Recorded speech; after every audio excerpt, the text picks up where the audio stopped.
Voilà, nous voici donc maintenant au premier jour de notre événement. Il est important que nous commençons tout de suite.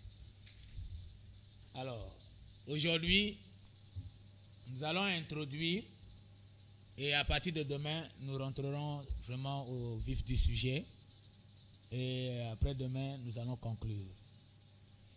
Aujourd'hui, les actes des apôtres comme grand thème, et nous avons un sous-thème qui baptise l'événement voir comme Dieu.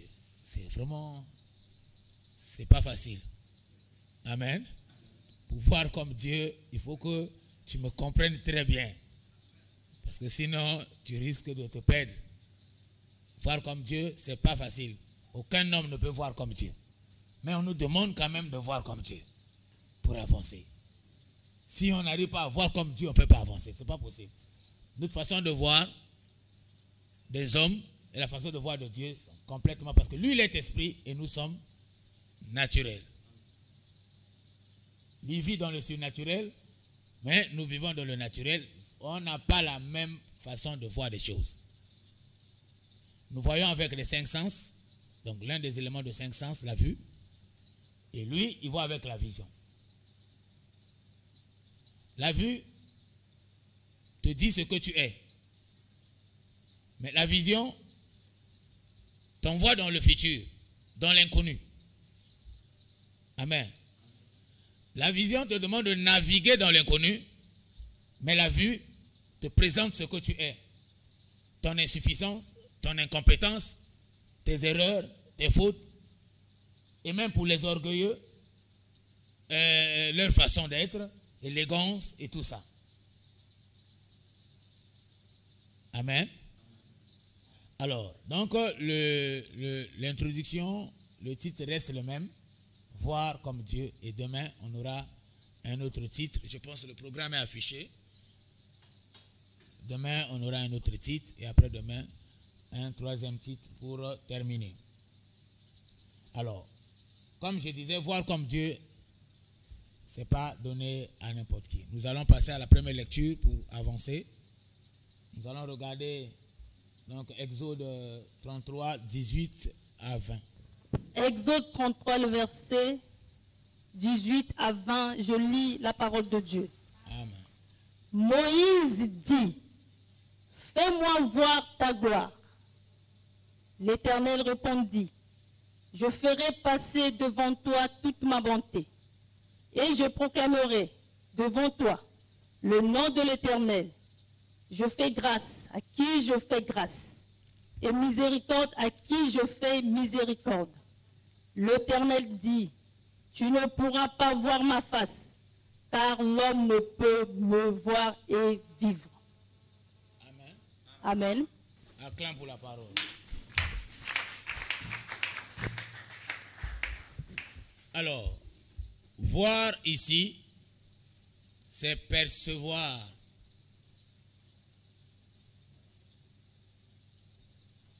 Percevoir comme Dieu perçoit des choses. Aucun homme, je dis tout à l'heure, ne peut percevoir comme Dieu tant qu'il n'a pas compris ce que Dieu veut.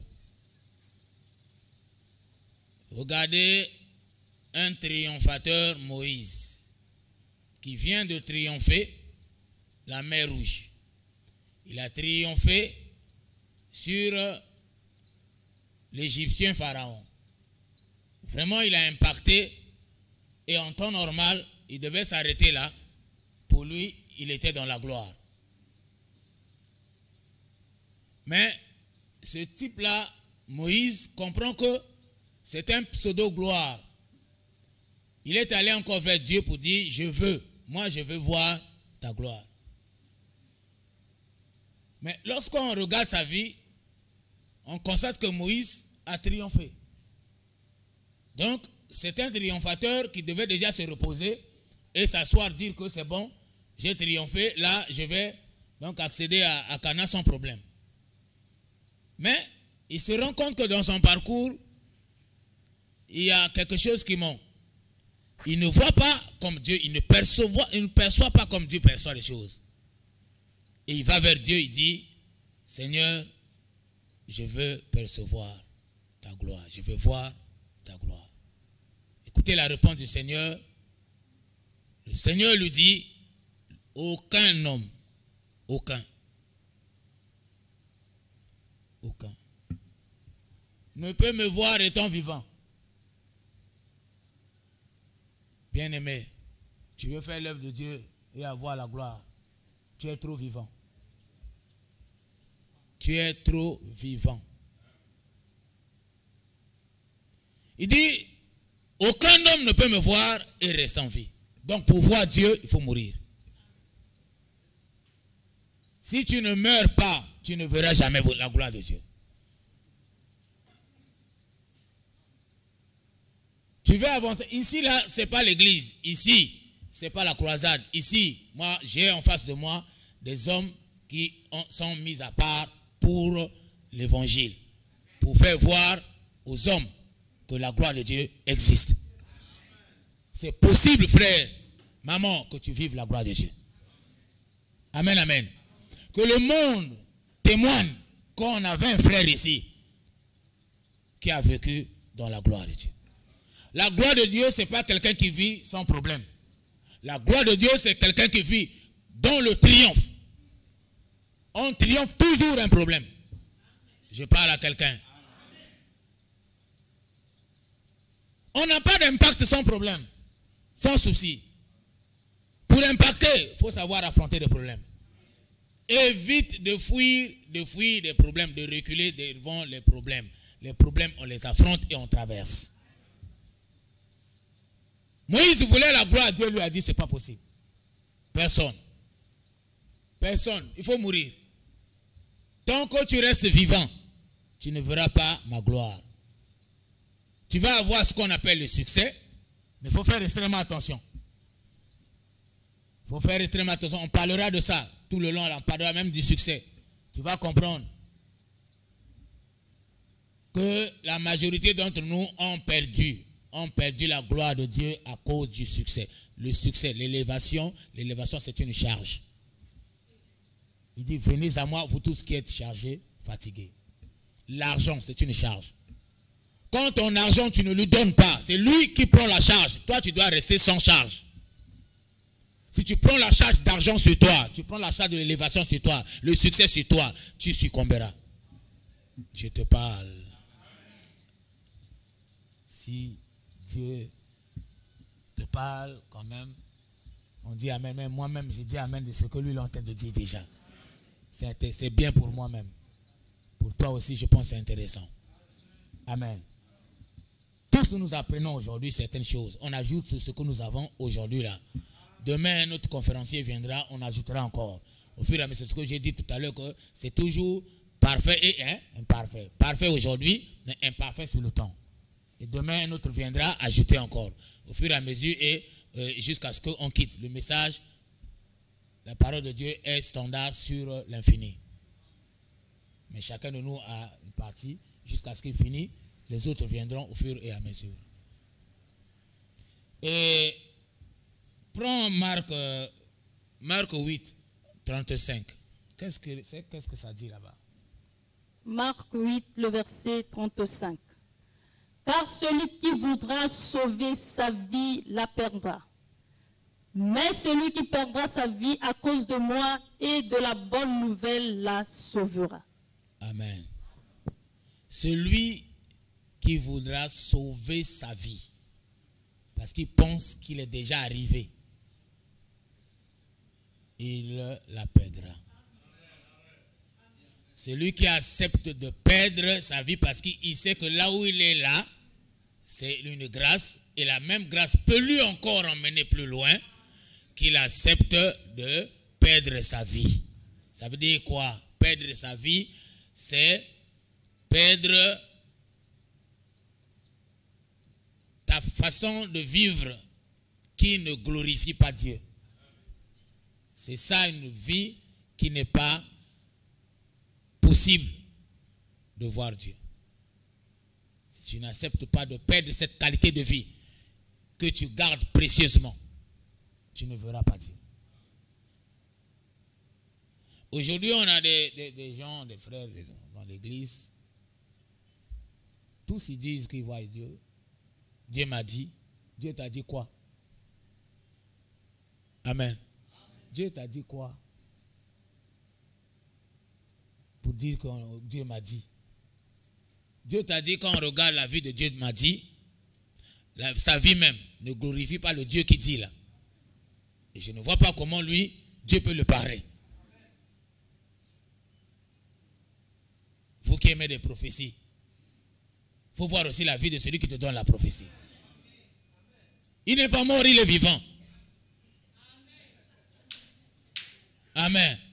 Il est vivant, il ne peut pas voir comme Dieu. Il ne peut pas percevoir comme Dieu perçoit. Lorsque nous percevons des sorciers, Dieu perçoit des brebis sans berger. Donc, pour voir comme Dieu, ce n'est pas facile. Amen, amen. Si tu ne meurs pas, ton caractère est là. C'est vrai, quand Dieu appelle quelqu'un, il appelle tel qu'il est. Amen. Mais il y a un travail. Le travail, c'est dans des séminaires, c'est dans des conventions, c'est dans des conférences. C'est par là que Dieu brise nos caractères et que Dieu, au fur et à mesure, il nous renvoie à son image comme à l'origine. C'est au fur et à mesure. Mais lorsque nous regardons les choses naturellement, on bloque l'œuvre de Dieu et on accuse tout le monde et on ne permet plus aux autres d'avancer parce que on les accuse et on les condamne. Alors que Dieu dit, laissez-les venir comme ils sont. Et on les traite à l'église. Il y a des messages aujourd'hui qui bloquent. On prêche des messages qui condamnent et on arrête tout. On fait un lobby et ça c'est des groupes de ceux qui sont saints. Tout le reste, malsain. Vous allez avoir dans une église 2 groupes comme ça. Amen. Mais je vais te dire une chose. Il y a 3 niveaux de péché. 3 niveaux de péché. Il y a le péché lié au corps. Ça, c'est le péché flagrant où tout le monde peut voir qu'un tel a péché. Ça, c'est visible. Prendre de l'alcool, ça, c'est visible. On l'avait vu avec la bouteille. Avec la femme d'autrui, avec quelque chose qu'il a volé, ainsi de suite. Le deuxième niveau de péché, c'est le péché lié à l'âme. Et ce péché-là est à l'église. Le péché lié à l'âme, c'est le péché où la bouche ne parle plus. Les chrétiens font beaucoup plus ce péché-là. Ils ne touchent plus aux choses d'autrui, ils ne touchent plus à la femme d'autrui. Il a arrêté tout. Mais il pêche à l'intérieur, à son âme, dans son intérieur. Il ne fait que pécher.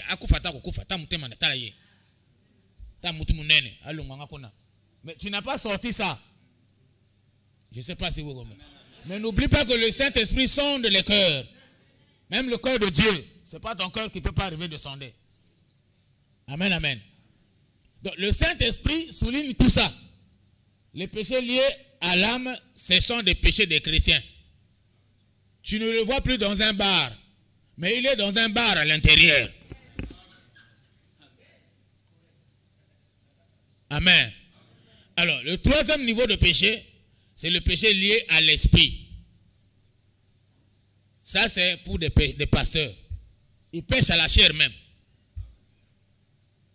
Dieu lui dit de prêcher 30 minutes, lui prêche 31 minutes. Il a péché.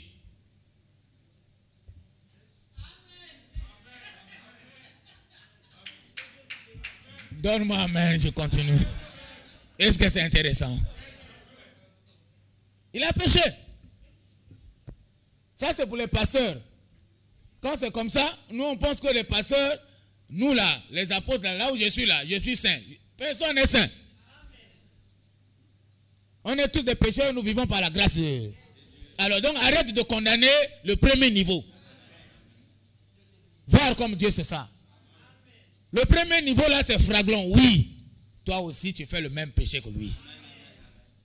Le seul péché qui est condamnable, c'est blasphémer le nom de... Je ne sais pas si je suis clair dans ce sens. Nous péchons, mon frère.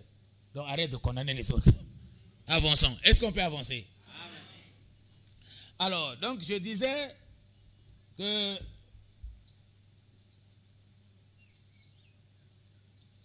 quel que soit le titre, pasteur, apôtre, évangéliste, il est quelquefois clair que notre façon de percevoir les choses est différente de la façon dont Dieu voit les choses.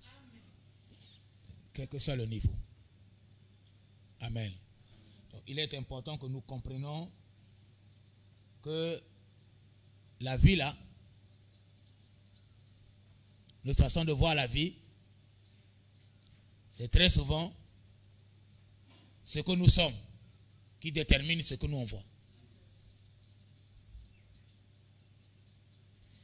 Je vois une bouteille d'eau, on écrit MMP, mais tu peux aussi me dire non, je vois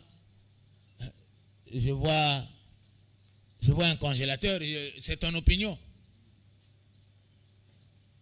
C'est ce que tu es qui détermine ce que tu vois. Et ça, c'est ce que nous sommes. Quand je vois un homme rentrer ici là en costume, pour moi, costume bien cravaté par rapport à celui qui est en chemise, je le place par rapport à ce que je vois. Amen, amen. Sans même dire, je le place par rapport à ce que je vois, c'est ce que je suis. Je fais le choix par rapport à moi. Oh, Dieu, c'est pas ça. Dieu, il te voit par rapport à ce que tu es. Amen, amen. Il te voit par rapport à quelque chose qu'il a mis en toi. Chacun de nous a quelque chose de Dieu. La façon de percevoir de Dieu, c'est de voir l'homme tel qu'il est. Pas de voir comme il est. Or, nous, c'est ce que nous sommes qui détermine l'homme qui est en face de nous. Si je suis de mauvaise foi, je traite celui qui est devant moi comme je veux.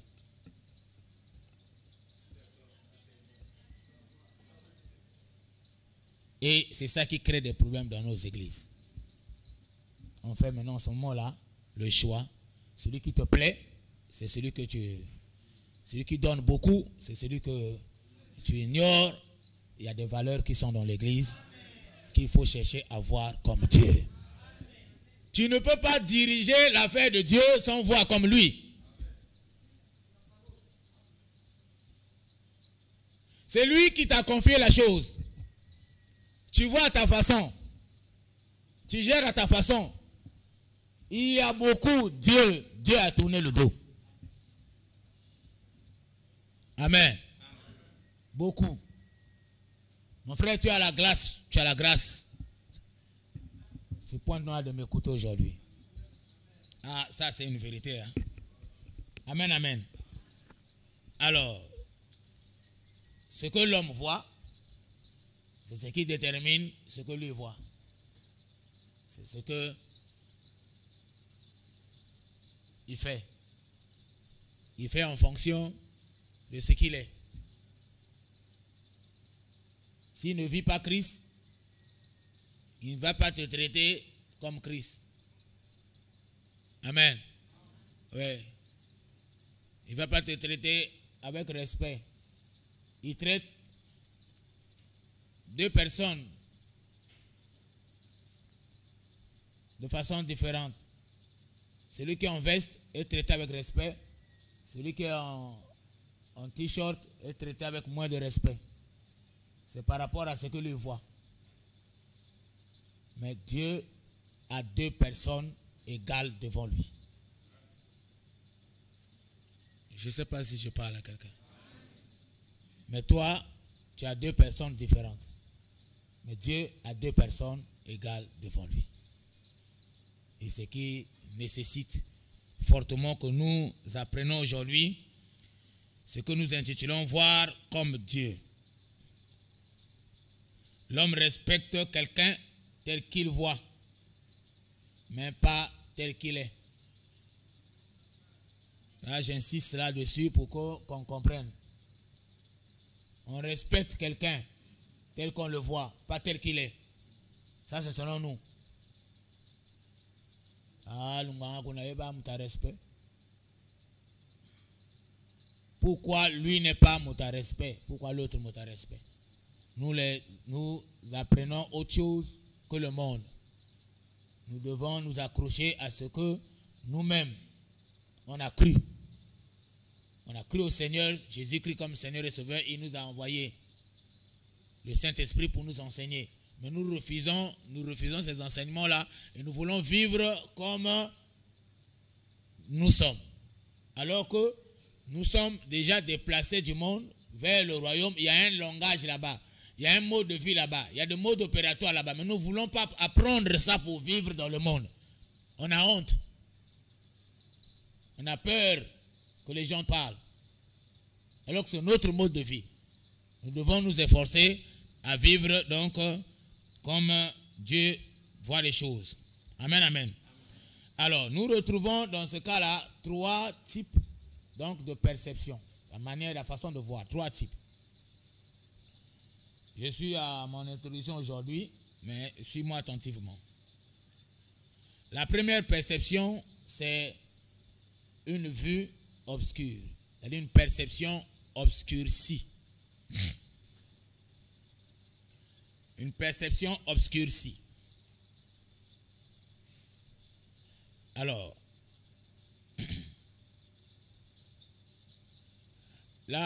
quelqu'un qui a une perception obscurcie, c'est quelqu'un qui est incrédule absolu.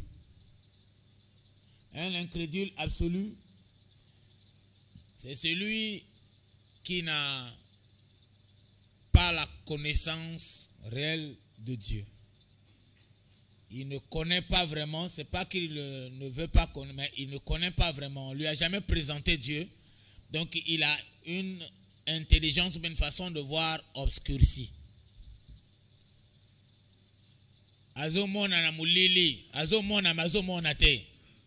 C'est ça, non?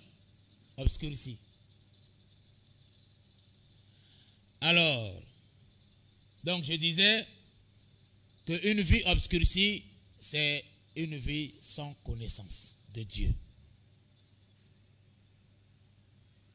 Et lorsqu'on est sans connaissance de Dieu, on est au premier niveau de connaissance quand même. Parce qu'on peut être intellectuel, docteur, ingénieur et tout, mais on ne connaît pas Dieu. Mais on a quand même de l'intelligence, de la connaissance. C'est ce que nous appelons la connaissance gnosis. La première connaissance. La connaissance gnosis. Et à ce niveau, comme j'ai souligné 3 points, donc il faut associer à ça la connaissance épignosis. C'est-à-dire la connaissance gnosis, c'est la connaissance basique de naissance. Un enfant, lorsqu'il est né avec une connaissance.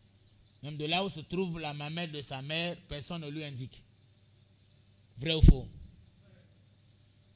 L'enfant lui-même va chercher. Même quand sa mère dort, elle va chercher et commence à téter. C'est vrai, non? Et le deuxième niveau de connaissance, c'est la connaissance qu'on appelle épignosis. C'est la connaissance environnementale. Lorsque l'enfant commence à grandir, il acquiert une connaissance au niveau environnemental, scolaire et tout. Il peut devenir président de la République, premier ministre, il peut beaucoup étudier ce qu'on appelle la connaissance épignosis. Et tout ce monde-là, quel que soit le niveau de connaissance, si tu ne connais pas Dieu, tu as une vue obscurcie. Tu ne vois pas comme Dieu voit. Mais tu perçois des choses selon toi. Amen. Selon ce que tu vois. Alors, ce premier niveau de connaissance est très dangereux. C'est pour les hommes qui ne connaissent pas Dieu, mais il faut les emmener à comprendre Dieu. Sinon, ce serait difficile de dialoguer avec eux, d'échanger avec eux, même de rester avec eux. Il faut que toi, tu montes au 3e niveau de connaissance pour pouvoir vivre avec ces gens-là. Parce qu'à un moment donné, la prédication ne touche pas. Il y a des couches de vie où la prédication n'arrive pas. Même quand tu fais tes affiches dans toute la ville où tout le monde a 2 mètres et affiche 2 mètres, ils ne viendront pas. Je parle à quelqu'un. Alors, comment faire pour atteindre ce niveau-là? Comment ramener l'évangile là-bas? Ils sont au plus haut niveau. Ils ont la connaissance gnosis et épignosis. Ils ont l'argent. Pour eux, venir à l'église, c'est descendre. Amen. Pour eux, venir s'asseoir comme ça 2 heures du temps, c'est descendre, c'est perdre du temps. Lui, les derniers, c'est business. Il y a des conteneurs qui arrivent par bateau. Il faut qu'ils soient à la douane aujourd'hui. Je ne sais pas si je parle à quelqu'un. Alors, donc, ça nécessite un mode évangélique différent. Mais il va falloir que tu reviennes demain, parce que c'est demain qu'on va aborder ça. Comment atteindre ce niveau-là? Avec notre évangélisation du quartier là, on ne peut pas les gagner. Amen. Tu peux sortir des beaux messages que tu veux. Il va suivre à la télé comme ça, après dire, oh, ça c'est pour passer les escrocs là. Amen. Enlevez-moi ça, je suis le journal. Donc nous allons regarder ça demain. La deuxième façon de voir, c'est la perception déformée. La perception déformée, c'est pour les incrédules absolus. Et plutôt notoires. Les absolus, ce sont ceux qui ne connaissent pas. Les notoires, ce sont ceux qui connaissent, mais ils refusent d'accepter. Ils ont l'information que Jésus existe. Ils connaissent quand même Dieu. Ils témoignent Christ, mais ils refusent délibérément de vivre la vie de Christ. C'est ce qu'on appelle les incrédules notoires. Alors, les incrédules notoires, c'est un groupe de chrétiens. Là, vraiment, on touche aux chrétiens. C'est les gens qui connaissent déjà Dieu. Amen, amen. C'est un groupe de chrétiens. Ceux-là, comme les disciples d'Emmaüs,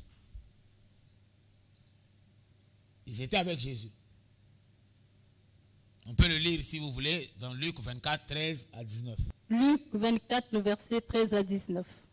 Et voici, ce même jour, 2 disciples allaient à un village nommé Emmaüs, éloigné de Jérusalem. 2 disciples ici, ce sont les disciples de Jésus qui étaient quelque part enfermés pour attendre la résurrection.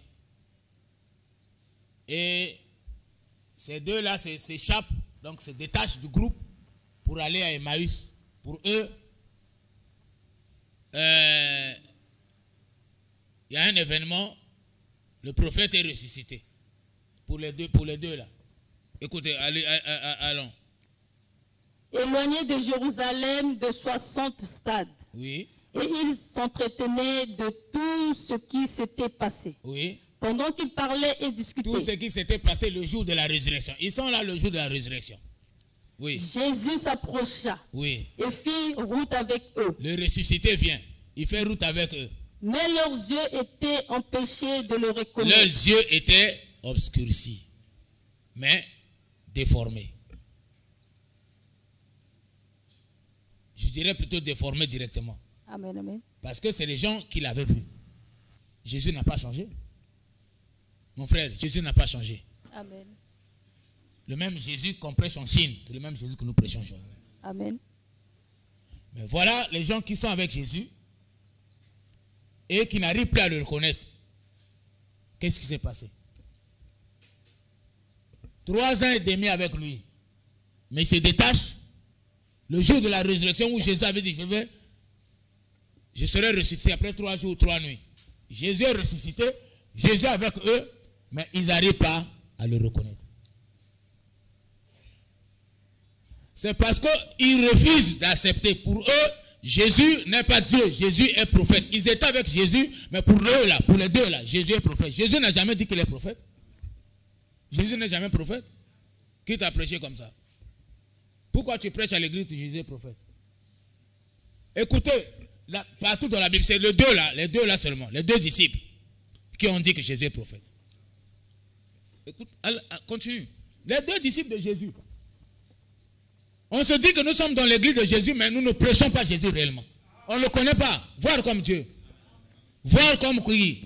Comme Dieu. On va voir comme Dieu aujourd'hui. Continue, maman. Il leur dit, de quoi vous entretenez-vous en marchant? Ça, c'est Jésus qui leur dit, mes frères, qu'est-ce qui se passe dans la vie là, c'est quoi? De quoi vous entretenez-vous en marchant pour que vous soyez tout tristes? L'un d'eux dit, nommé Cléopas, lui répondit, es-tu le seul qui, séjournant à Jérusalem, ne sache pas ce qui est arrivé ces jours-ci? Cléopas, c'est un courageux. Regarde ce qu'il dit à Jésus. Oh. Mais mon frère, tu es le seul qui connaît. Mais attends, toi tu habites où? Amen. Amen. Regarde, tu dis que c'est un incrédule notoire, un véritable notoire. Notoire, ça veut dire que quelqu'un qui connaît, mais il refuse. Il a oublié un coup. Amen. Et nous avons des prédicateurs comme ça là. Amen. Continue. Quoi? Leur dit-il. Et ils lui Jésus répondirent. répondit quoi? Leur dit-il. Et ils lui répondirent. Ce qui est arrivé au sujet de Jésus de Nazareth, qui était un prophète puissant en œuvre. Quoi? Un prophète puissant. Est-ce que Jésus a dit qu'il est prophète? Pourquoi tu as dit que Jésus est prophète puissant? Mais c'est les deux qui ont une vision déformée, qui déforment Jésus. Les deux là, ils ont une vision quoi? On a dit que Jésus est avec eux, mais ils ne reconnaissent pas que Jésus est là. Une vision déformée. Et c'est celui-là que vous êtes assis avec les Bibles et toi tu emmènes tes enfants, vous êtes là, et c'est lui votre pasteur. Parce qu'ils étaient avec qui? Ils étaient avec qui? C'est pas Fongo l'église, c'est pas toi. Bon, voilà les enseignements comme ça. Jésus est prophète. C'est lui qui a la vision déformée. Les orgueils comme ça. Tu crois qu'avoir 1000 hommes à l'église, 3000 personnes à l'église, c'est atteindre tu es arrivé? Donne-moi amen. Jésus dit quoi? Allez. Et nous faisons quoi? Venez. Pour avoir 3000. On fait le contraire de ce que Jésus a dit. Viens dans mon église, viens dans mon église. Ça c'est l'évangile. Donne-moi amen. On est là, tout le monde m'appelle. Quitte ça m'appelle frère. Tu es déformé. Tu es avec Jésus, mais tu ne le reconnais pas. Il te faut quoi? À la fin, on l'a donné quoi? Jésus a coupé quoi? Il faut qu'on te coupe le pain. Il y a des hommes de Dieu, il faut qu'on leur coupe le pain encore. Donne-moi amen, j'évolue. Amen, ils allaient au quand on ne discute pas avec ça. Amen, c'est amen. Voilà moi, les gens comme ça. Voilà les pasteurs que nous suivons. Des pasteurs qui déforment Jésus. Jésus de Nazareth, on le déforme. Donc partout dans la Bible, il n'y a que les deux là qui ont dit que Jésus était prophète. Il n'y a que les deux là. Fouillez dans la Bible. Ici là. Tu trouveras nulle part ailleurs. Il n'y a que les deux là. Et les gens prennent ça sans comprendre. Comme on n'a pas la connaissance. La connaissance ici là, elle est gynosco. Elle n'est pas épigynosco. Gynosco, ça veut dire qu'on commence les premiers pas dans l'église. Et c'est des gens là qu'on a, au lieu de continuer la formation, avec le zèle et tout ça là, non, on a fondé l'église. Tu as ouvert l'église, toi, qui t'a appelé? Amen, amen. Tu as commencé un ministère, qui t'a appelé, mon frère? Avec une connaissance comme ça, tu vas aller où? Emmaüs. Est-ce qu'on peut évoluer? Acclame pour Jésus, acclame pour Jésus. Alors, pour voir comme Jésus, pour vivre la vie de Christ, il est nécessaire qu'on arrive à percevoir des choses de façon différemment. Celui qui veut aller loin, il y a des choses qu'il ne fait plus. Celui qui connaît là où il va, il y a des choses qui ne touchent plus. Mais lorsque tu ne connais pas là où tu vas toucher Foufafou. Pour chercher, tu penses que c'est autour de toi là. Bien aimé, la gloire que Moïse a demandé là, c'est au loin. Dieu lui a dit, il faut mourir. Si tu ne meurs pas, tu ne verras pas ma gloire. Dis Moïse, personne ne peut me voir et vivre. C'est fort, hein?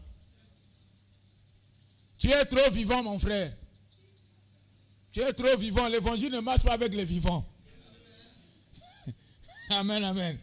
Il faut mourir. Il faut mourir. Tu es trop vivant. Alors, la perception ici est basée sur la conviction, l'enseignement qu'on reçoit. Ça dépend de ce qu'on reçoit. Si on t'a enseigné le ngoubou avec les poissons, tu vas percevoir comme le ngoubou. Amen, amen. Si on t'a enseigné, comme un frère me disait, qu'ils ont eu un enseignement ici à Point-Noir, et que voilà, Abraham était le premier athlète. Ah, Abraham. Dieu lui a dit cours. Abraham a commencé à courir. Moi, j'ai jamais lu où Abraham était en culotte en train de courir. Alors, maintenant, si tu reçois les enseignements comme ça, je suis sûr que tu vas courir partout dans la ville ici, là, et ça va être compliqué. Amen, amen. Non, que Dieu te bénisse ce matin. Non, mais c'est bien. C'est bien qu'on découvre des choses. Dans la même Bible là, chacun, Dieu lui a fait la grâce. Quand il ouvre, il ressort des choses et il explique aux autres. Et toi aussi, tu prends ça, tu rentres. Dieu t'ajoute encore sur ce que tu as appris là. Tu ajoutes encore au fur et à mesure. Et au fur et à mesure, on évolue comme ça. Il n'y a personne qui est plus que l'autre. Le même Saint-Esprit qui est en toi, là, c'est le même qui est en moi. Il n'y a pas le Saint-Esprit des pasteurs et le Saint-Esprit des... Non. Il n'y a pas le Saint-Esprit des femmes et le Saint-Esprit des hommes. Non. Le même Saint-Esprit a déposé en chacun la capacité. Il suffit qu'on se mette ensemble, qu'on reconnaisse la capacité de chacun et qu'on travaille ensemble. C'est tout. Il n'y a pas le Saint-Esprit qui est plus que l'autre. Je ne t'ai pas dit ça. Nous apprenons aujourd'hui sur la vision de Dieu. Les deux là, qui sont dans la Bible. La Bible que tu vois là, la Bible c'est vérité. La Bible, il y a des choses qui sont fausses, mais on a écrit simplement pour compléter la parole de Dieu. Ça, c'est une erreur. Hein? Amen, amen. Voilà, ça a entraîné les gens. Les catholiques ont pris ça avant, commencé à véhiculer ça, Jésus est prophète. Vrai ou faux? C'est une erreur. En temps normal, on ne devait pas mettre ça dans la Bible. Ah, Bobi Misango. Toujours déformé chez. Mais il a dit, laissez ça là-bas, c'est ma parole. C'est pour ceux qui ont la vision équilibrée, stable, claire, de comprendre ça. Si tu as la vision déformée, tu resteras là en train de croire aux faussetés. Les erreurs de Moïse, on a mis ici. La colère de Moïse, on a mis ici, là. Beaucoup d'erreurs, beaucoup de fautes, on a mis ici. C'est ça qui fait la parole de Dieu. C'est ça qui fait la vérité. Et maintenant, et c'est ça qui fait aussi la complexité de ça.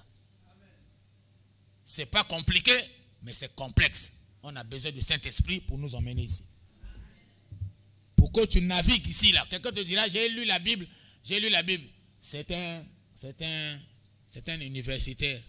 Il faut l'envoyer à l'école, à l'université. On ne lit pas la Bible. On ne lit pas la Bible. J'ai lu la Bible du début à la fin. Tu as lu quoi? Le journal. Donne-moi amen. On dit méditez-le, méditez-le. La méditation, c'est discuter, parler avec quelqu'un. C'est pas lire, tu as lu quoi? Tu croyais que c'était le journal où tu donnes les informations, les 3 bateaux sont accostés là-bas, il y a un problème. Amen, amen. C'est pas une association des Eturikanga. C'est la parole de Dieu. Il faut parler avec Dieu. Quand on ouvre ça, on ouvre la bouche de Dieu. Amen. Et en ce moment-là, quand tu es concentré, le Saint-Esprit te dit, prends-la. Il y a des versets où c'est le mot, le dernier mot qui détermine le haut. Tu vas voir ça. Et il y a des chapitres où c'est le milieu qui détermine le premier. Le premier verset. Hein, par exemple, le 15e verset détermine le premier verset. Mais si tu lis, tu ne vas pas comprendre. C'est le Saint-Esprit qui te dit, là, remonte encore. Remonte, prends-la. Il va compléter avec ça. Ah, c'est ça ce que tu voulais dire. Sinon, la majorité ont lu le verset là, ont cru que Jésus est prophète. Mais c'est écrit. Amen, amen. Ah, c'est écrit. Comme je disais, la parole écrite. Parce qu'il y a la parole vivifiante, ainsi de suite. La parole écrite profite aux hommes de Dieu. Quand on dit homme de Dieu, c'est pas ceux qui nous prêchent. Non, homme de Dieu, c'est celui qui vit Dieu. Tout celui qui vit Dieu, celui qui a accepté Christ comme Seigneur, celui qui est né de nouveau, il vit Christ en lui. Il est homme de Dieu. Quand la Bible parle de l'homme de Dieu, il ne parle pas des hommes, des serviteurs. Aujourd'hui, c'est nous voulons nous approprier de ce mot-là. Ce n'est pas notre mot, c'est le mot de tous les chrétiens.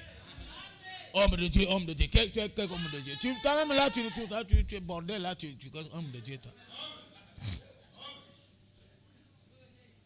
Amen, amen. Donc toi, tu es homme de Dieu et le frère qui est assis là, il n'est pas homme de Dieu. La femme qui est là, n'est pas homme de Dieu. Homme de Dieu, c'est homme avec grand H. Femme et homme. Celui qui vit Dieu, il est homme de Dieu. Donc la parole écrite profite à nous. Parce que nous avons la capacité de comprendre ce que Dieu nous parle. Quelle capacité? Le Saint-Esprit qui est en nous. Il nous enseigne et il nous dit, prends ça, voilà ma volonté pour toi. Amen, amen. Non, aujourd'hui, on prend Jérémie 29 comme une récitation.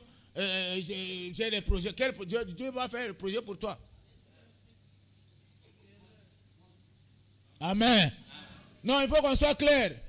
Les projets que Dieu a formés pour Dieu va au ciel là-bas va vraiment travailler pour toi. Tu vois pas qu'on n'a pas la même physionomie. Tu as vu une différence. Ça veut dire que c'est un projet global. Et le projet global, c'est le Saint-Esprit, c'est Jésus. Tant que tu ne l'as pas accepté, tu vivras dans la pauvreté. Donne-moi amen. C'est ça. Projet global, on dit c'est Jésus. C'est lui le projet de Dieu. Projet de paix, de bonheur, de succès, c'est lui. Amen. C'est pas, il va te faire le projet de quoi? D'avoir une femme. Parce que le féticheur a eu la femme là, c'est Dieu qui l'a donné. Projet de quoi? D'avoir l'argent. Le vieux commerçant là, il n'a même jamais mis pied dans l'église. Il a eu l'argent, il a beaucoup d'argent que toi. Quand l'hôtel, loué place, il y a musulmans. Donne-moi amen. On loue sur le musulman. Le musulman, Jésus-Christ a fait le projet. Hein? Projet, Jérémie 29. Arrêtez les récitations à l'église. Arrêtons les récitations, mes frères. C'est intéressant, non? C'est intéressant. On n'est pas là, non? Abraham, après, si je me mets dans Abraham qui a couru là, après ça va m'aider en quoi? Hein? Oh, Abraham a couru, il était le premier. Dieu lui a dit, cours.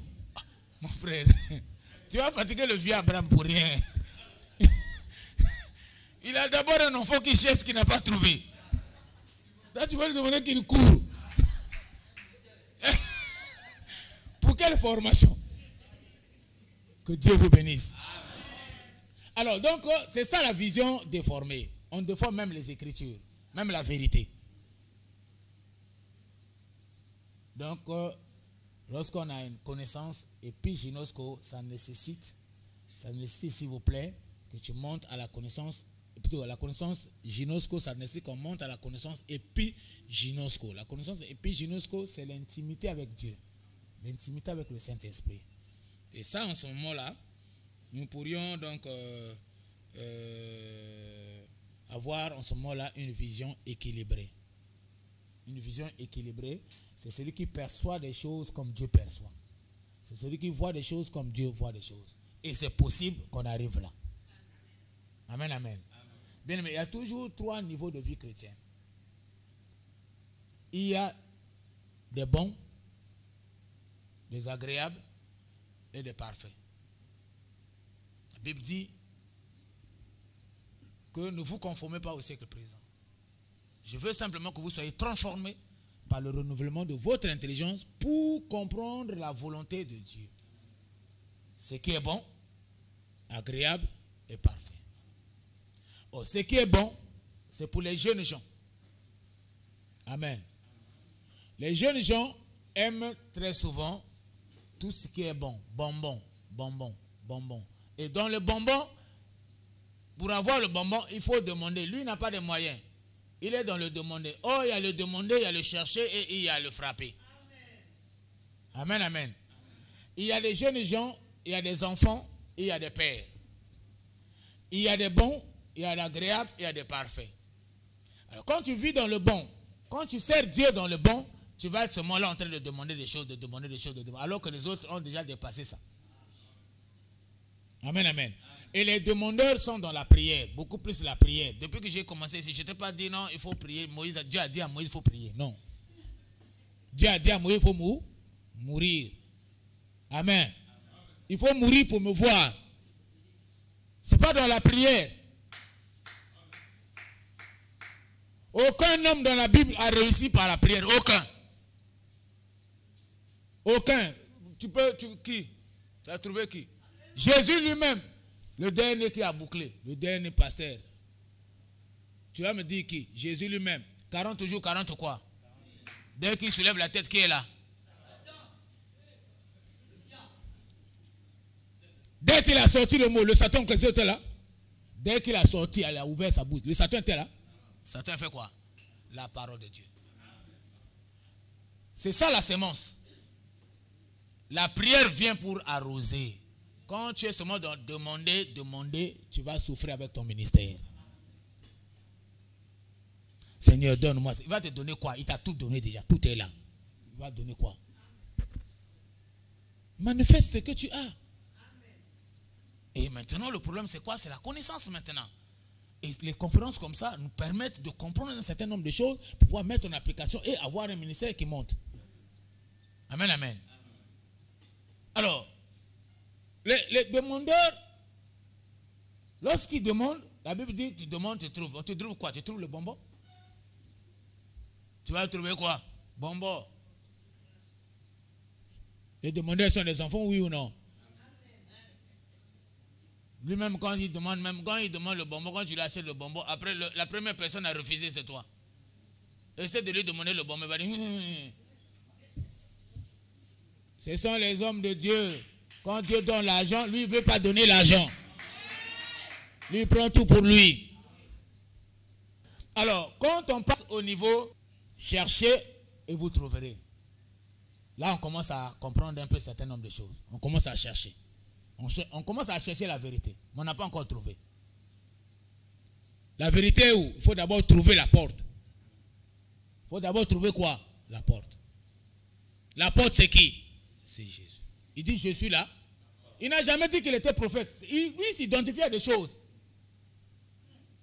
Il disait que je suis la porte. Je suis le cep.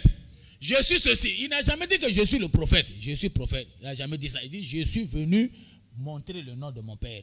Celui qui m'a vu avec quoi? Hein? Amen, amen. Il dit, nul ne peut venir au Père. Il n'avait pas compris. Il n'a pas dit, nul ne peut aller au Père. Nul ne peut venir au Père. C'était tout dit. Médite la Bible. Regarde ta Bible, c'est la même chose. Il dit, nul ne peut venir au Père. Il n'y a pas de discussion. Jésus est Dieu. On ne discute pas là-dedans. Mais demain, on aura le temps d'ouvrir ça pour que, on dirait qu'il y a des choses qui nous échappent. Pour que nous-mêmes, on a peur de dire que Jésus est Dieu. De prononcer clairement. Amen. Il n'y a pas une résurrection dans la Bible. Il n'y a qu'une seule résurrection. Qui peut ressusciter? Qui? Lazare peut ressusciter? Oh. Lazare faisait quoi? Il dit que notre ami Lazare fait quoi? Celui qui dort, il est mort. Maintenant, le ressuscité est venu, il a communiqué la résurrection. C'est le ressuscité, il marche avec la résurrection. Tu sais pourquoi il a pris la Sainte Seine avant de mourir? C'est pourquoi? Parce qu'il sait que c'est l'ombre des choses à venir. Depuis, il avait dit que la Sainte Seine fait passer la mort aux deux au-dessus. C'est ce qu'on appelle la Pâque. Donc lui, il fallait qu'il prenne ça parce qu'il sait que ça là, ça va me faire passer la mort. Donc je ne serai pas mort, je reste vivant. Il est resté vivant, après il est venu, il a pris son corps, il est sorti. Et aujourd'hui, on fait peur à l'église avec la Sainte Seine. Non, c'est qu'on lit, encourager les gens à prendre la Sainte Seine, c'est une puissance.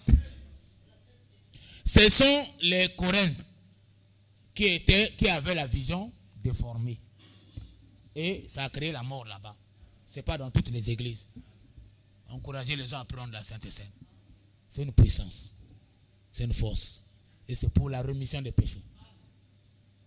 Ce n'est pas notre sujet, c'est juste une parenthèse. Pour que je sais que j'ai en face de moi les hommes de Dieu qui ont les foules derrière eux. Et allons, faisons ce que Dieu... ça fait passer la mort au-dessus, la Sainte Seine là. La Sainte Seine. Jésus était Dieu, il n'était pas obligé de prendre ça. Il a d'abord pris ça avec eux. Après, il leur a appris comment faire après lui. Ça, c'est quand Judas était là. Maintenant, avant, il a pris avec eux la Sainte Seine. Ça, on aura peut-être l'occasion. Mais sinon, pour le moment, c'est voir comme Dieu. Voir comme Dieu y voit. C'est important. Nous devons faire un effort. Alors, donc je disais que ceux qui cherchent, ils cherchent une seule chose, la porte. Lorsqu'on trouve la porte, on trouve le chemin. Pour venir ici, il fallait d'abord trouver la porte là-bas. Amen. Lorsqu'on trouve le chemin, après on trouve quoi? La vérité. La vie est au fond. Amen. Je suis le chemin, la vérité est là. Tant que tu n'as pas trouvé la porte, tu n'entreras pas et tu ne trouveras pas le chemin. Voir comme Dieu. Donc, les chercheurs, il faut faire un effort. Parce que lorsqu'on est chercheur, on est enfant. Lorsqu'on est enfant, on est un peu agréable à l'œuvre de Dieu. On a le zèle, on a tout ça. Mais n'arrêtons pas là parce qu'il y a encore plus meilleur qui nous attend devant que le petit succès que nous avons déjà là. Amen, amen. Et lorsqu'on a trouvé, on dit que celui qui a trouvé, maintenant il fait quoi? Celui qui trouve la porte, il fait quoi maintenant? Il frappe. Dieu nous attend au niveau de frapper. Pas au niveau de chercher. Chercher, je vais chercher Dieu sur les montagnes. Tu vas chercher qui? Amen. Dieu est déjà dans toi. Il y a des expressions que nous ne devons plus dire. Tu vas chercher quoi? Je me retire pour être en communion avec qui? Avec le Saint-Esprit. Pas je vais chercher Dieu. Tu vas le chercher où? Le serpent va te mordre là-bas, mon frère. Je vais chercher Dieu. Je vais sur la montagne, je vais chercher Dieu. Oui, on n'a pas refusé on peut aller prier sur la montagne. On peut aller chercher l'intimité de Dieu sur la montagne. On n'a pas refusé. N'importe où, tu peux aller. Là où tu te trouves vraiment à l'aise, calme, pour être vraiment en communion, méditer la Bible, prier pour tout ce que tu peux. Il n'y a pas de souci. Mais dire que je vais chercher Dieu, on ne le cherche plus. Dieu est en toi. Frappe seulement. Les hommes de Dieu, nous sommes au niveau de frapper. Quitte le niveau basique. Nous sommes au niveau de faire quoi? Frappe, Jésus va t'ouvrir. Et on le frappe par la qualité de vie. Ce n'est pas par la prière. Là, on ne prie plus. Hein? Au niveau de frapper, on fait plus de bruit. On fait seulement quoi?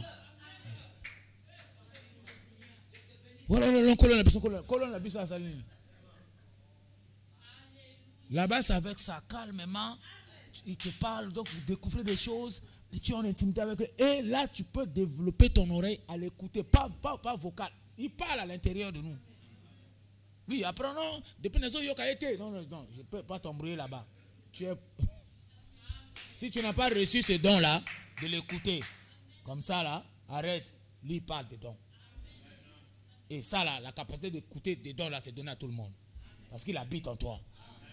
Attends, quelqu'un qui habite en toi et qui ne parle pas avec toi. Toi, tu habites avec quelqu'un, vous ne discutez pas, vous ne parlez pas. Tu fais ton ministère à ta manière. Tu fais tes choses à ta manière. Lui, il est là. Il va te regarder jusqu'à ce que tu vas échouer. Il va te regarder jusqu'à ce que tu vas te fatiguer avec ton ministère. Là, tu penses que c'est pour toi. Mon ministère. Tu vas te fatiguer, mon frère. Arrêtons de traîner sur place. C'est possible que Jésus nous entraîne dans ce que lui veut. Pas dans ce que nous voulons. Laisse-toi entraîner par Jésus. Ça veut dire que change ta façon de voir. Il dit à Moïse, tu ne peux pas me voir. Tu ne peux pas me voir et rester en vie. Ça veut dire que pour voir Dieu, il faut faire quoi? Il faut mourir. Tu es trop vivant, mon frère. Ma soeur, tu gères quoi? Vivant comme ça. Tu vas aller où? Ton corps fonctionne encore. Quand tu es homme de Dieu, tu fonctionnes encore avec les sœurs à l'église. Tu es vivant. Tu vois une sœur passer, tu réagis, tu es vivant.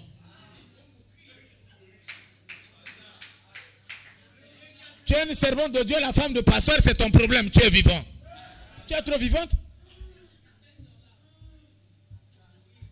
Tu as quoi avec la femme de ton pasteur? Ou bien c'est le pasteur que tu veux? Non, mais il faut qu'on soit clair. Toi, tu n'aimes pas la femme du pasteur. Toi, tu es comment? Tu es vivante. Il faut mourir. Tant que tu ne meurs pas, ce que tu cherches là, tu n'auras jamais ça. Tu n'auras jamais ça. Il dit, Moïse, la mer rouge que je t'ai faite, non, papa, ça, c'est pas la gloire. Ça, c'est le succès du monde. Moi, je veux ta gloire. Il dit, ah, Moïse, fais attention. Regarde seulement le dos pour comme tu... Non, papa, ce n'est pas le dos, c'est pas le dos, je veux la gloire. Toute la gloire, il faut mourir.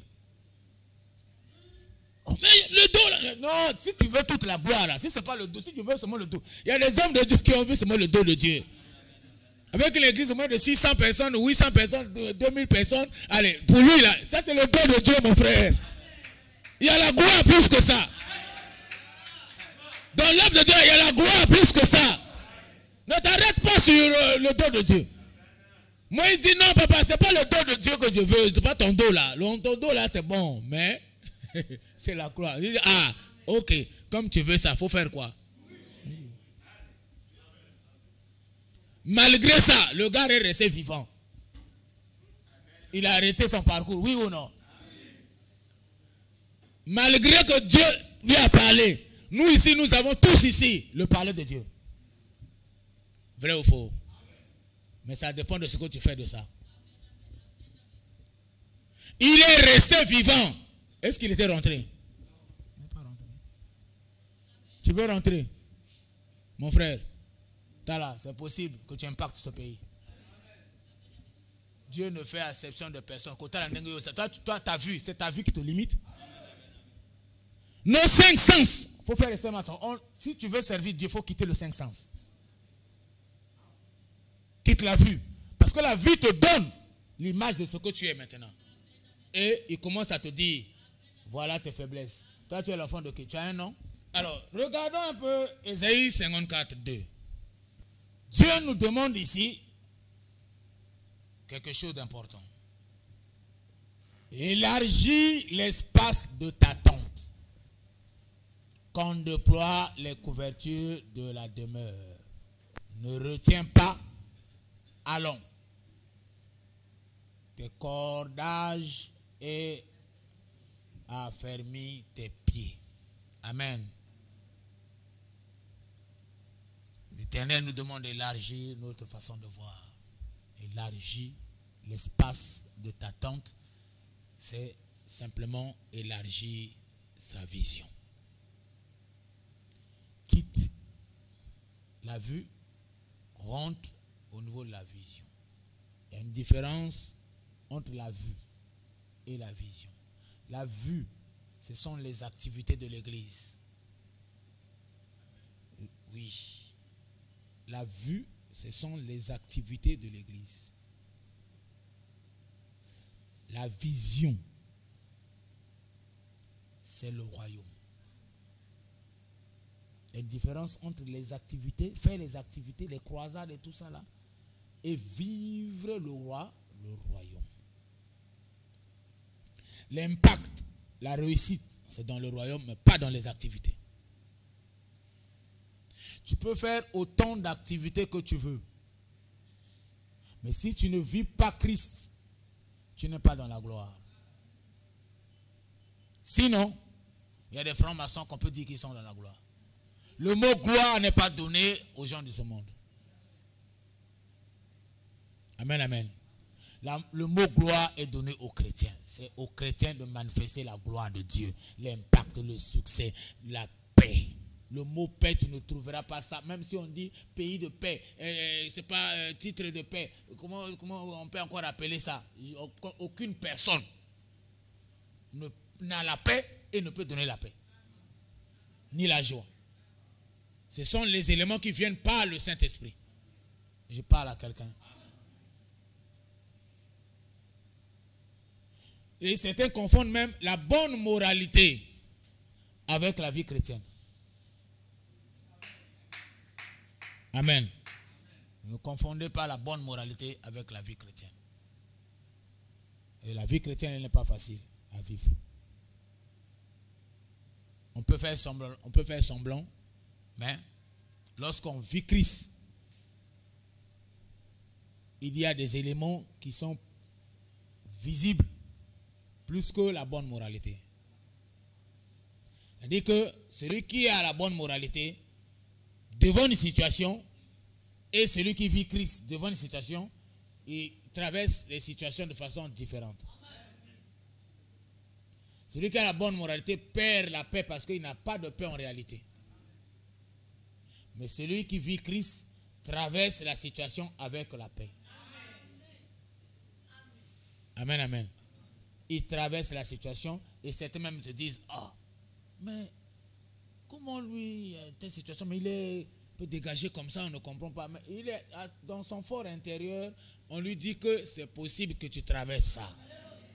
Quelqu'un lui dit, il parle avec quelqu'un et cette personne-là lui dit, regarde comment je vois cette situation. Toi, tu la vois comment? Oh non, je vois une situation vraiment qui va me bloquer, c'est fini pour moi, je ne peux rien faire. Il dit que voilà, on peut traverser ça. Vois comme moi, on peut partir, on peut passer. Amen, amen. Voir comme Dieu, c'est vraiment très capital pour nous. Et regarde encore Matthieu 28, 19. Et ici, il nous dit... Matthieu 28, le verset 19. Allez, faites de toutes les nations des disciples. Amen. Amen. Il nous dit ici, allez. Mais est-ce qu'il nous demande d'aller?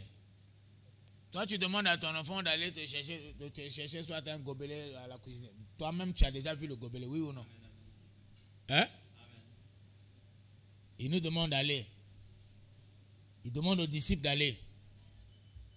Donc, quelqu'un qu'on dit aller, sans former, il ne va pas faire, il ne va pas t'apporter la solution que tu veux, ou la réponse que tu veux. Amen, amen. Lui-même déjà dans l'inconnu, dans l'infini, il sait ce qu'il veut. Mais s'il te demande d'aller, il faut t'arrêter de dire que accompagne-moi. Parce que aller là, si tu vas aller toi-même, tu ne verras rien. Nous avons tous ces églises, arrêtons-nous, revenons vers lui. Cherchons la porte. Ça veut dire que attachons-nous, développons une vie. Dieu a un seul objectif qu'il a toujours poursuivi. C'est que l'homme entende sa voix. Dans Romains, il est dit que la foi vient de ce que l'on entend. Et ce que l'on entend vient de la parole de Christ, pas de Dieu. Pas de Dieu. La parole de Christ. Pourquoi? Ce que l'on entend, ce n'est pas la parole de Christ. Ce que l'on entend, c'est la voix de Dieu qui sort de la bouche de Christ. On entend la voix de Dieu. Amen, amen. Mais pourquoi Dieu lui-même ne parle pas? Pourquoi il doit parler par Christ? Parce qu'il a arrêté de parler depuis qu'il a dit, écoutez-le.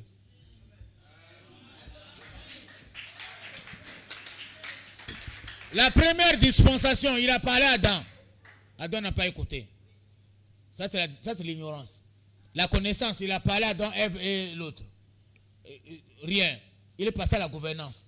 La gouvernance, il a parlé à Noé. Il a donné la gouvernance à Noé. Ça n'a pas marché. Il est venu à la promesse. Ça, c'est la dispensation de la promesse. C'est-à-dire les temps, les périodes. Il parle à Abraham. La promesse à Abraham. C'est ça, non? Abraham aussi, ça n'a pas marché. Ils sont allés se retrouver où? En Égypte. Et arrivé là-bas, ils ont même oublié. Tu sais pourquoi Moïse a fait 40 jours, 40 nuits, 40 ans dans le désert? C'était pour aller apprendre comment est Dieu. Parce qu'en Égypte, là, personne ne reconnaissait plus Dieu. Personne. Tous ils avaient oublié Dieu. C'est ça qui a fait que 400 ans arrivent comme ça à la personne. Les 440 là, c'est ça, non? Les 30 là, 430 là, c'est les 30 de Moïse là-bas, de la formation de Moïse. Il est allé se faire former, connaître Dieu, parce qu'on ne peut pas sortir le peuple de Dieu sans Dieu. C'est là-bas où il a rencontré Dieu. Amen, amen. C'est là où il a rencontré Dieu. Et quand il revient, parce que Jéthro, c'est aussi une descendante d'Abraham. C'est les seuls qui gardaient l'authenticité de Dieu. Mais dans le désert là-bas. Mais ceux de la lignée d'Isaac là, tous ils avaient oublié Dieu. C'est ça qui fait 430 ans. Sinon les 400 ans étaient déjà là. Mais personne. On ne peut pas réussir dans le ministère sans Dieu. Sans voir comme Dieu, tu ne peux pas. Moïse a dit, si toi tu ne bouges pas, je ne bouge pas. Amen, amen. À l'époque, Dieu était en haut comme ça. Aujourd'hui, quand tu pries, tu regardes en haut. Tu regardes où? Moïse regardait en haut parce que Dieu était en haut. Vrai ou faux? Il était colonne de quoi? De nuée de feu. Il était en haut comme ça. Moïse dit, si toi tu ne bouges pas, moi je ne bouge pas. Aujourd'hui, il est en toi. C'est à toi de le manifester. Dieu est maintenant là. Parle avec lui des dons. Arrête les salons des gens. Arrête de courir derrière les brebis. De les menacer par téléphone. Arrête l'évangile de peur. Tu fais trop peur. Ton évangile fait trop peur. Toi, tu n'encourages pas. Dis-lui que tu as la capacité. Tu peux détruire le cercueil que je vois là. Non, toi qui vois le cercueil. Il n'y a que toi qui vois. Je vois un esprit de mort. Et rentrer dans la maison. Dans ta chambre là, il y a un esprit d'incompréhension. Elle là qui dort dans la chambre là. Elle qui dort dans la chambre là où il y a l'incompréhension là. Elle n'a pas de puissance. Montre-la, dis-la que tu as la capacité. Tu as une puissance en toi. Le même Saint-Esprit qui est en moi, c'est le même qui est en toi, qui peut chasser l'esprit d'incompréhension dans la chambre. On évolue. Il dit allez. On ne peut pas envoyer celui qui ne voit pas. Oh, je vois. Tu vois quoi? À la sixième dispensation, Dieu lui-même se dépouille. Il dit, je vais aller vivre avec des hommes pour leur montrer. Et pour moi-même, la parole là, je vais aller. Amen, amen. La parole qui était au commencement, Dieu créa. Dieu dit. Quand Dieu dit, qui sort? La parole. La parole là était quoi? Était Dieu. Et cette même parole s'est faite chair. Elle est venue habiter avec nous pour nous montrer comment est-ce que la parole peut vivre. Aujourd'hui, la parole est partie. Il nous a laissé la parole en nous. Comment nous, parole, nous pouvons vivre. Quand tu crois la parole de Dieu, c'est qui? C'est toi. Il y a des niveaux où, si toi, tu ne vis pas la parole, tu ne peux pas gagner les âmes. Amen, amen. Il y a des niveaux où on n'a pas besoin de prédication, on a besoin de voir ta qualité de vie. Amen. Comment toi tu triomphes des choses. Amen. Tu es avec eux, mais ta vie est différente. Ça peut les toucher et ça les emmène à se convertir. La Bible même dit que toi, femme, ta façon de vivre peut convertir, peut attirer ton mari. Donne-moi amen. Oui. Tu joues avec la vie chrétienne. Pour toi, la vie chrétienne, c'est pour les brebis, pas pour toi. Oui. Non, mon frère, on n'a pas de brebis ici. Ici, c'est entre quoi? Non, il faut répondre. Entre quoi? Entre nous. On est en mode famille, on est en train de traiter nos erreurs à nous, nos fautes à nous, notre façon de voir. Oui, ça c'est autorisé pour dire toutes les vérités. La femme de ton diacre, c'est maintenant la femme que tu es en train de voir. Faire l'équipe de Miss Talibé, l'équipe de Miss Talibé. Tu n'es pas mort, tu es vivant. Et j'ai mal parlé.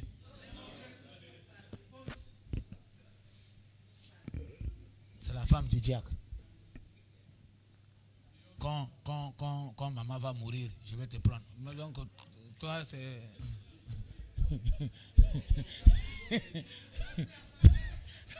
Hein? Quand maman va mourir, je vais te prendre. Toi, tu vas mourir quand?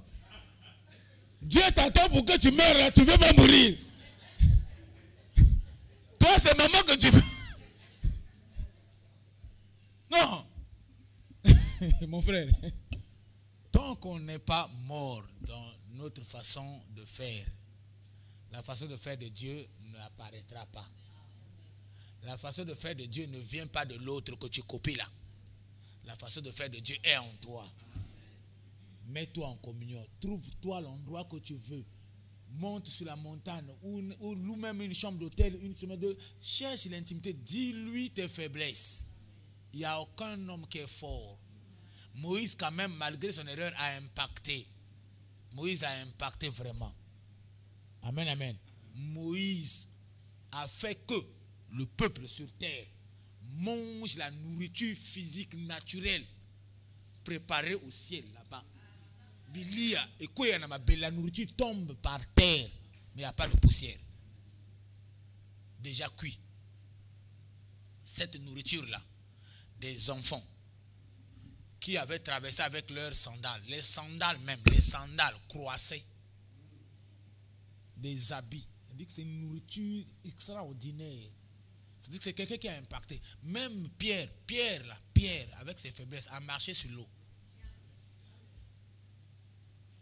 Toi, tu peux faire plus. Tu peux aussi marcher sur l'eau. Aujourd'hui, il y a un qui m'a dit, papa, l'eau, moi, je dis, on ne peut plus marcher comme Pierre sur l'eau. L'eau, là, si tu marches, tu vas sur la mer, là, tu vas te noyer. L'eau, maintenant, aujourd'hui, là, c'est la pauvreté. On peut marcher sur la pauvreté. On peut marcher sur les échecs. C'est ça l'eau. C'est savoir comme Dieu. Regardons Jean 5. Jean 5, 19 dit quoi? On ne peut pas voir comme Dieu de façon efficace sans suivre Jésus. Il faut le suivre. Il faut suivre. Suivre Jésus, ce n'est pas un Jésus qui est dans la rue et toi tu suis derrière. Non. Suivre comment il a vécu. Comment il a triomphé. Regarde. Allez-y. Jean 5, le verset 19. Écoutez ça. Jésus reprit donc la parole et leur dit, en vérité. Pourquoi il dit en vérité? Pourquoi il dit pas au nom de Jésus? Non, il y a un qui m'a dit, papa, Jésus à la croix, il a dit, mon Dieu, pourquoi toi tu dis? Il m'a dit, mon frère, tu as la vision déformée. Jésus n'a jamais appelé Dieu mon Dieu. Oh, mais c'est écrit dans la Bible. Je dis, c'est déformé, mon frère. Tu es déformé. Jésus ne peut pas appeler Dieu mon Dieu. Lui-même, il est Dieu. Il va appeler Dieu mon Dieu comment? Oh, mais c'est qui là? Mais il dit, mais c'est ça là, c'est que tu vois là. Si je t'explique ça, il faut avoir la connaissance pour que tu comprennes ça. Amen. Lui-même, Jésus, il dit, tout est à... Il a fini. Lui aussi, il avait arrêté de parler là. Dieu a arrêté de parler quand il dit, écoutez-le. Donc, on devait écouter Jésus, oui ou non? Après son baptême, on dit, puis après, à la fin, on dit, écoutez-le. C'est lui là qu'on doit écouter. Mais lui là qu'on doit écouter, il dit que tout est à... Et il dit, je vous envoie, qui va venir vous enseigner. Donc, aujourd'hui là, c'est Christ maintenant. Christ qui parle, c'est Christ qui nous enseigne. Amen. Voilà pourquoi la foi doit venir de la parole de Christ, qui passe par la Bible et qui passe par les hommes de Dieu. Si tu n'as pas confiance, tu n'es pas fidèle à cette parole-là, ta foi sera morte. Amen. Et maintenant, le même Christ, le même Jésus, qui est à la croix, qui dit, mon Dieu, pourquoi m'as-tu abandonné? Dieu n'a pas abandonné Jésus. Ce sont les hommes. Parce que le salaire du péché, c'est la mort. Jésus était déjà mort. Comment il peut dire mon Dieu? Jésus nous a dépouillés de la chemise du péché. Il nous a laissé vide. Pourquoi nous abandonner? Il dit non, je vous envoie le Saint pour vous vêtir encore. Je ne vais pas vous laisser comme ça, orphelin, comme ça, parce que je vous ai dépouillé déjà du péché. Mon fils est mort, déjà il est mort. Ce sont les hommes qui pleuraient à la croix. Pourquoi tu nous abandonnes comme ça? Nous sommes justifiés, mais nous n'avons pas la puissance pour dominer. Voilà pourquoi le Saint-Esprit devait venir plus rapidement pour couvrir les hommes. Et quiconque croit, il rentre dans le cercle là. Dans la domination. Jésus n'a jamais pleuré mon Dieu, mon Dieu. Jésus va appeler Dieu mon Dieu. Il est lui-même Dieu. Il va appeler quel Dieu? Voilà pourquoi il dit en vérité, oh. Lui c'est en vérité. Il y a une ambiguïté là où bien il n'y a pas d'éclaircissement. On peut éclairer encore. C'est bon, on peut avancer. Il dit quoi? En vérité, hein? En vérité, je vous le dis. Oui. Le Fils ne peut rien faire de lui-même. Oui. Il ne fait que ce qu'il voit faire au Père. Amen. Voilà. Il dit allez. Tu ne peux pas aller et faire de toi-même. Tu ne peux pas aller et voir de toi-même. Voir comme Dieu. Lui, malgré des problèmes, malgré des situations, malgré des complications, Jésus a triomphé et a réussi son ministère. Ce n'est pas qu'il était sans problème. Il a été vendu comme nous tous. Il y a des enfants qui nous vendent, non? Amen, amen. Il y a des problèmes dans nos églises. Mais Jésus a réussi parce qu'il n'a pas fait de lui-même. Le Fils ne fait de lui-même. Le Fils, c'est nous. Nous sommes fils de Dieu. Nous devons faire que ce que nous voyons faire du Père. Voir comme lui, percevoir comme lui, faire comme lui. Si on fait selon nous, on va échouer. Il attend que nous partions, mais nous devrons apprendre de lui pour partir. Aujourd'hui, Jésus n'est plus là. Il nous a laissé le Saint-Esprit. Il dit, il est revenu dans son esprit avec le Père et tout ça habite en nous. Jésus est là par esprit. Physiquement, Jésus nous a montré comment triompher dans le ministère. Il est parti. Nous ne pouvons pas réussir nos ministères, réussir l'œuvre par laquelle Dieu veut. Parce que les gens confondent aussi l'œuvre de Dieu avec le ministère. Oui. L'œuvre de Dieu, c'est vivre Christ. Le ministère, c'est servir dans un groupement où les gens qui sont là vivent l'œuvre de Dieu. Un groupement de viveurs de l'œuvre de Dieu. Et maintenant, comme c'est une organisation, il faut des services. Et le ministère, les 5 autres ministères sont là pour perfectionner les autres. En vue de l'œuvre de quoi? Ils perfectionnent en vue de l'œuvre de ministère. Donc le ministère, ce n'est pas l'œuvre de Dieu. L'œuvre de Dieu, c'est Jésus. Tu veux faire mon œuvre? Il faut. Ceux qui font mon œuvre, ce sont ceux qui m'aiment. Ceux qui m'aiment. C'est-à-dire ceux qui aiment Jésus. Ceux qui veulent vivre Jésus. C'est ça l'œuvre. L'œuvre de Dieu, c'est Jésus. C'est vivre Jésus. Montrer aux gens comment vivre Jésus. Celui qui vit Jésus ne retient pas sa poche pour l'évangile. Ce n'est pas les activités de l'église. Ceux qui ne résistent pas, ils ne résistent pas à faire le bien. Ils ne résistent pas à aimer. Amen, amen. Oui. Là, on dirait qu'il y a eu, quand je parle de l'œuvre de Dieu, vous croyez que l'œuvre de Dieu, ce sont les activités. Comme tu as organisé une croisade, c'est ça l'œuvre de Dieu. Ça, c'est une activité en vue de l'œuvre de Dieu. Mais il faut que toi qui fais cette activité-là, que tu vives d'abord l'œuvre de Dieu. L'œuvre que Dieu a fait, c'est Jésus. Et nous devons vivre cette œuvre-là. Faire cette œuvre-là, c'est-à-dire que vivre Jésus. Montrer au monde comment vivre Jésus. Ça veut dire que Jésus, quand il a reçu la puissance et le Saint-Esprit pendant les 3 ans et demi, sa façon de vivre était devenue complètement différente des 30 ans. Pendant les 30 ans, il était charpentier. Il y avait aussi des veillées. Il y avait des gens qui mouraient devant Jésus. Jésus n'a ressuscité aucun mort. Regarde-le. Regarde-le après le baptême. Regarde comment il a vécu maintenant l'œuvre de Dieu. Jésus n'avait pas d'église. Tu avais vu Jésus avec l'église. L'église à Tampion. Hein? Hein? Jésus a fait l'œuvre de Dieu. Jésus a montré aux hommes comment vivre Dieu. C'est ça l'œuvre de Dieu. Toi-même, tu vis dans l'impudicité, tu dis que tu fais l'œuvre de Dieu. Quelle est l'œuvre de Dieu? L'œuvre de Dieu commence par toi. Non, je ne sais pas si je suis clair. Nous, on commence à voir l'impact de l'œuvre de Dieu dans toi. C'est toi qui nous impacte. Ce n'est pas tes activités. Alors, Marc 1, 16 à 18. Comme il passait le long de la mer de Galilée, il vit Simon et André, frères de Simon, qui jetaient un filet dans la mer, car ils étaient pêcheurs. Jésus leur dit, suivez-moi et je vous ferai pêcheurs d'hommes. Amen. Suivez-moi. On ne peut pas être pêcheur d'hommes. Pêcheur d'hommes, c'est aller sans suivre. Tu vois, ce verset-là est venu éclaircir le premier verset, aller. Faites. Mais on ne peut pas aller sans suivre. Or, en suivant, ça veut dire que suis-moi ici. Ça ne veut pas dire, soit dans la classe, je vais t'enseigner. Suis-moi, ça veut dire, suis ce que je fais.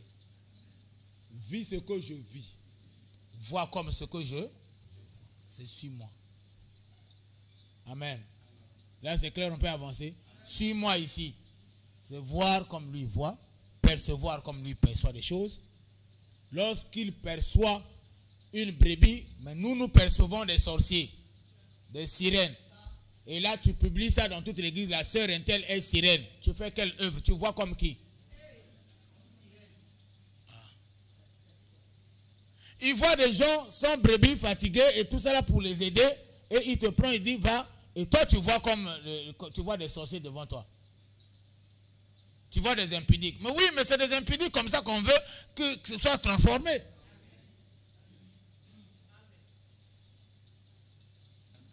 Un pasteur qui fuit son père parce que son père c'est un sorcier. C'est ton père qui devait te fuir. Un pasteur qui donne le conseil, qui dit à un couple, non, il faut quitter là parce que votre parcelle là, le couple là ne travaille pas. Bon, ils vont fuir une parcelle qu'on a enterré des choses. Alors que c'est eux qui doivent enterrer la vie. Eux, ils enterrent la vie. Les choses là n'auront pas d'effet et celui qui a enterré les choses risque de mourir. Parce que ceux qui habitent la parcelle là sont différents.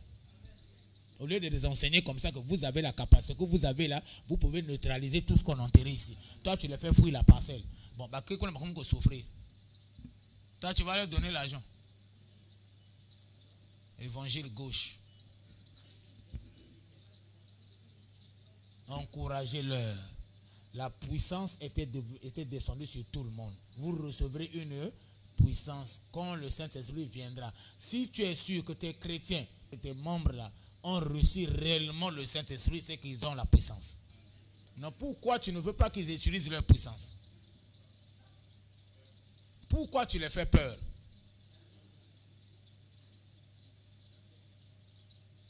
Investis en eux la foi. La foi nous est donnée pourquoi? Aujourd'hui, la foi, beaucoup interprétée, mais la foi, c'est une seule définition. La foi nous est donnée pour tenir, premièrement, tenir pour vrai que Dieu habite en nous. Si tu ne tiens pas pour vrai la présence de Dieu en toi, tu ne peux pas réussir dans le non. C'est d'abord pour accepter que Dieu habite en toi. C'est ça la foi. Alors si Dieu habite en toi et il a laissé sa capacité de transformer les choses là-bas, en haut, Il habite en toi sans puissance. Hein? Mes frères, Dieu va habiter en toi et il a laissé sa puissance là-bas. Il habite en toi avec toute la divinité. Avec tout son pouvoir. Tout ce qu'il est Dieu habite en toi. Ce n'est pas pour que tu crées le monde à nouveau. Non, c'est pour que tu impactes le monde que lui a créé. Amen, amen. Nous sommes des dieux. Au lieu que le sorcier soit là pour faire des listes des gens qui vont mourir cette année dans la famille, mais c'est le chrétien qui fait la liste de ceux qui vont réussir. Parce qu'il a un pouvoir dans la bouche. Dieu a dit qu'il a mis dans le lèvres, pas c'est les païens, les chrétiens, il a mis. La bénédiction est là. La bénédiction, ça veut dire bien dire, et ça suit. Parce que la parole a une vitesse. Amen, amen. La parole a une vitesse et la parole a une puissance.